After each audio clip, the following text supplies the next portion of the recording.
FM 90.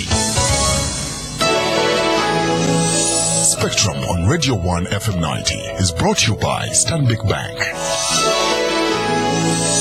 Hello and good evening. This is Spectrum on Radio 1. My name is Edmond Kizito. You're welcome. Tonight on Spectrum, the aftermath of the mayoral elections in Kampala. What are the challenges that the Lord Mayor should brace himself for? And what are his powers and limitations under the Kampala Capital City Act? It's a new act.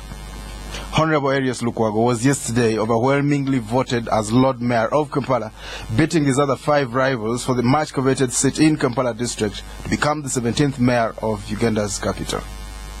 Already a debate has started about what challenges he's likely to face while in office, following a statement by the president on the eve of the elections that if the people of Kampala elect an opposition figure, government programs will be frustrated. Museveni has indicated that he wants a person who will be ready to work with government in developing Kampala into a city that it deserves to be, following years of confusion and mismanagement. In his victory speech, Lukwago challenged government to accept the people's verdict and extend him all the assistance required to deliver on the people's mandate. Lukwago campaigned under a theme that literally means they have come to clean up the mess in Kampala, promising to take on anybody misappropriating public funds. However, public debate has now shifted on what powers and limitations the Lord Mayor will possess under the Kampala City Act. Basically, what powers and limitations he will have under the Kampala City Act, which created other powerful positions that are said to be trimming the authority of the office of mayor as it is today. One key position created under the Act is the office of the Kampala City Executive Director, in whom all authority to manage resources and technical affairs of the city will be vested. Today, State House confirmed that the technocrat, who must be a master's degree holder and at the level of a permanent secretary according to public service guidelines, has already been appointed. Although details are still sketchy, State House has confirmed that the president has appointed a lady to this new but key position in Kampala district. So tonight we focus on these realities to try and establish what challenges lie ahead for the Lord Mayor, and if at all Kampala will be a better place under the provisions of the Kampala Capital City Act. Our guests tonight, Honorable Medard Segona, Member of Parliament elect for Busiro East, also a member of the task force that brought Erias Lukwago to that new position. We expect him to join us shortly. In the studio right now we have Mr. Nicholas Opio, a legal consultant attached to Akijil. You're most welcome, Nicholas. Thank you very much, Edmond, and good evening, listeners. Nicholas Lukwago, Mr. Lukwago was elected Lord Mayor yesterday. He beat his closest rival by more than 100,000 votes. Did you expect this kind of a performance? And yet opinion polls had said there was a very close race between these two men. Well, first and foremost, let me extend my congratulatory message to the Lord Mayor, my land friend, Honorable Erias Lukwago, upon his landslide victory. I think he's fought for it. He's gone through the thick and thin of the race. He's gone through some hurdles, trials and tribulations, and he has emerged victorious. I do pray that the victory is not short-lived by the challenges he's facing in court. So, by and large, congratulations to him. He's the duly elected mayor of Kampala. He's going to be the 18th mayor that Kampala has had. The first mayor having been a gentleman by the name of Sir Ami Main, who was elected, or who was appointed in 1950. So Lukwago is the 18th mayor of the city, so we wish him very well. Now, whether or not I expected a victory is difficult to tell, because first of all, the race had very many candidates. Although the real race was between NRM Peter Sematimba and the IPC, not IPC, independent candidate Erias Lukwago. But the fact that the people have spoken perhaps tells you a story that people still hold very highly certain members of the opposition, and Erias Lukwago being one of them. And I wish him well. I wish him well.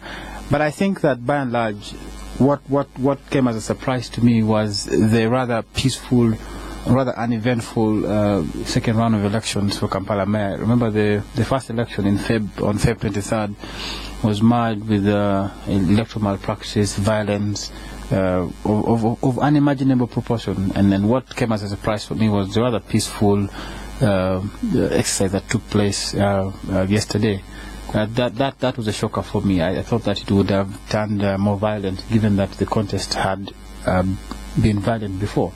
But the fact that all the losers have accepted defeat and pledged their support to the mayor is important. That is the surprise for me, not the win actually. Well, one surprise, I saw very few. I was following this on television. I saw very few of the other candidates at Lugogo during the tallying process. Lukwago was there right up to the morning at 6 o'clock when they announced this. Was it a given that he was going to sweep this? So the other people didn't see the need of coming to show up at all? No, the results coming through after 5 o'clock yesterday indicated very clearly that the race was between Lukwago and Sematimba. And some candidates were scoring 0 at certain polling stations. And if you see that, you then know that you have no chance at all in winning the election. And then so perhaps they just stayed away from staring in the face of humiliation. Because very clearly, the other candidates, in spite of all the noise that they made before the election, did not really have a firm grip or firm support in Kampala, and the results showed that very clearly. But also I think that the overwhelming vote for Lukwago is in many ways perhaps a protest vote. People were disgusted by what they saw on February 23rd and came out in big numbers to say, look, we have the power and we can still beat you, because quite evidently a lot of the malpractice was being attributed to one candidate, and that candidate is one who was the closest rival to Lukwago, and he lost. So I think that by and large the vote could be seen as a protest vote. People coming out say, look, we were cheated, now we are back and we can still win this election. And what do you think people are voting for? See, Kampala is a mixed area, so you can't tell that there's one single matter that ran across the entire Kampala region. But I think that by and large, there is a huge satisfaction with the state of Kampala. There is a bit of disgruntlement at the way the city has been run, has been managed. People think that we don't have a city. We have, a shadow of Kampala, what it should be. The potholes, the bad roads, the schools, the hospitals. So I think in many ways it's a vote of no confidence in the people who ran this place in the past. Well, this is Spectrum. Tonight we're looking at the aftermath of the mayoral elections in Kampala, concluded yesterday, one by one man. We're asking what other challenges that the Lord Mayor should brace himself for, and what are his powers and limitations under the Kampala Capital City Act. You already heard from one of our guests, Mr. Nicholas Opio, a legal consultant with ACJU. Our second guest, I'm glad to announce, is coming now, Honorable Medard Segona, Member of Parliament-elect for Busiro East, also a member of the elect Erias Lukwago Taskforce. You're most welcome, Honorable. Well, thank you, and a very good evening to you and to our dear listeners, to my brother here. I think it is in order to say congratulations. Oh, thank you very much. Glory to God. It's not ours, it's God. I want to apologize for being late, first of all. I've been caught up in a heavy jam. I've been involved in battles for the liberation of people that were netted yesterday.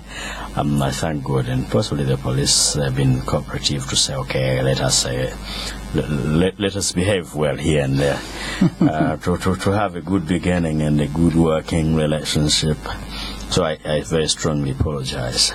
You managed to beat them 70 jam. Anyhow, let's talk about, you are a member of the task force that brought Erias Lukwago to power yesterday. How did you do it? What do you attribute his victory to?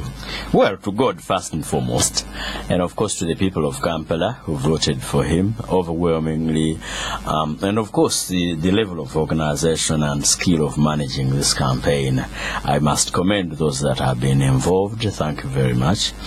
And of course honesty, I think at the end of that they played a very, very big part, because at the conclusion of the exercise, after when the counting started, or slightly before, we received information that there is a group of people that were out there to pay 500,000 shillings per declaration of results form that is issued. Somebody was seated in some hotel in Kampala, another one in his posh residence, and they were making telephone calls to these people.